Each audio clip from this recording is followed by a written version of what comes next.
Music was a part of my life since I was in the womb.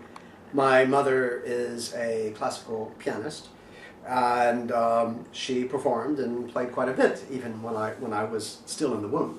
So I really know only music. That's the world I grew up into. I think by 3 years old I knew that this is something I wanted to do, and it was an event with the piano tuner. The piano tuner came to the house. I remember this event distinctly, and I must have been about 3. And he spent what seemed to be an awfully long time. When he left, I said to my mother, I really liked the song that he played, but then I asked her why it was so long, because it was probably an hour and a half or so that he was tuning the piano. But I didn't know he was tuning the piano. I thought it was music, and I loved it. So I knew at that point that it wasn't that I wouldn't even say I want to be a composer. I don't really think of it as that.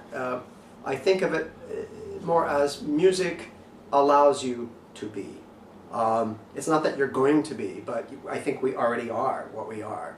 And music opens that. It channels us to an identity, and it is a way to connect with the whole world. So I've always found in my entire life that through music I've been able to connect to virtually everything.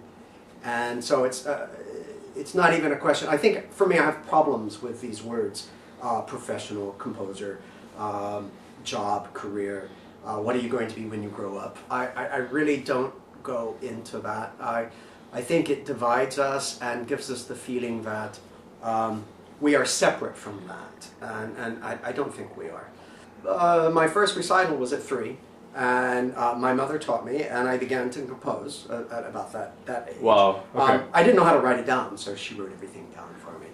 And having grown up in America, in Texas, and particularly at that time in Houston and in Texas, there was a huge activity for young people doing music. So I was able to enter all kinds of festivals and competitions as a very young person, even at a state and sometimes national level. And often was allowed, I had the possibility of participating in these festivals, and I guess one of the earliest really exciting achievements for me was when I was 12. I wrote a violin concerto, and it won a state competition, and I got to play that with the university orchestra in Lubbock, Texas, at Lubbock University, and it was quite a marvelous experience. So I think that interaction with other people is something I began to realize at an early age too. That music it's a way of journeying through the world, and it's a way of making communication to others. Even though I was working both about equally as a child, I did have the advantage of playing in orchestras, so I know a lot of the symphonic repertoire.